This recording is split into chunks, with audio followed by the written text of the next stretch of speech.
ဟုတ်ကဲ့အားလုံးမင်္ဂလာပါဗျာအခုကျွန်တော်ရောက်ရှိနေတဲ့နေရာကတော့အဘဘိုးတော်အောင်မင်းကောင်ကြီးတည်ထားခဲ့တဲ့ဓာတ်ပေါင်းစုဖရားများနဲ့နတ်ကားနတ်ငါးတို့ပျော်ဆန်ရာညစီသူမင်္ဂလာကန်တော်ဖြစ်ပါတယ်ပုပ္ပဓာတုဝိဇ္ဇာအဘအောင်ချမ်းသာကြီးကနေပြီးတော့ပြန်လဲပြုပြင်သာသနာပြုခဲ့တဲ့ကံဖြစ်ပါတယ်မန္တလေးထဲမှာပါเนาะဒါမန္တလေးမြို့ပေါ်မှာဖြစ်ပါတယ်ဒီဘက်မှာဆိုရင်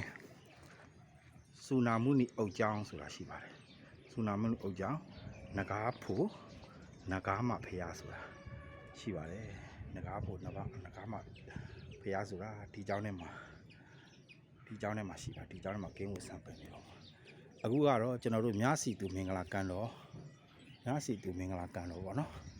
အဲ့ဒီကိုရောက်ရှိနေခြင်းဖြစ်ပါတယ်ဒါကျွန်တော်တို့မြစီသူမင်္ဂလာကန်တော်ဖြစ်ပါတယ်ဒါမြစီသူကံပေါ့နော်မြစီသူကံကြီးဖြစ်ပါတယ်ဒါကမင်းဘီလူမင်းတို့ဘာဘုံငါဒီမှာလှူတဲ့ပွဲမှာကုသိုလ်တွေအတူရရှိကြပါစေ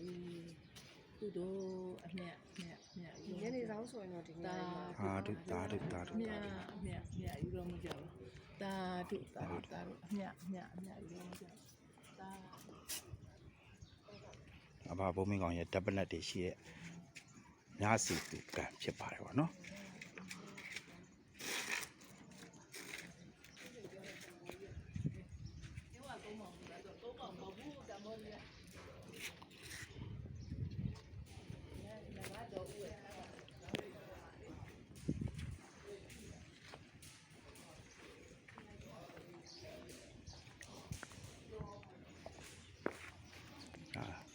ဒါတော့လေးစုတပ်ပုံရွှေတကုံစီတီတော်ရဲ့ပုံတော်ဒါတော့အိန္ဒိယပြည်ဗုဒ္ဓကာယမဟာဗောဓိပါရင်စီတီတော်အပြည်လုံးချမ်းသာစီတီရဲ့ပုံတူတော်ပေါ့နော်အဲ့လိုစီတီတော်များနဲ့ဒါမန်းရွှေဆက်တော်ရာဥပမာမန်းရွှေဆက်တော်ရာရွှေဖုံးပြစီတီတော်အဲ့လိုတွေတပ်ပနတ်တင်နေတာအဘဘူမင်းကောင်ကြီးရဲ့ညစီသူမင်္ဂလာကန်တော်ဖြစ်ပါတယ်ညတာသမီးပေးတတ်များအားလုံးအဘပုံမင်းကောင်အဘအောင်မင်းကောင်ကြီးအောင်တက်တွေရရှိပါစေ။ကျမ်းမာချမ်းသာပြီးလုံငန်းဆောင်တော်များအဆင်ပြေကြပါစေအောင်မြင်ကြပါစေဗျာ။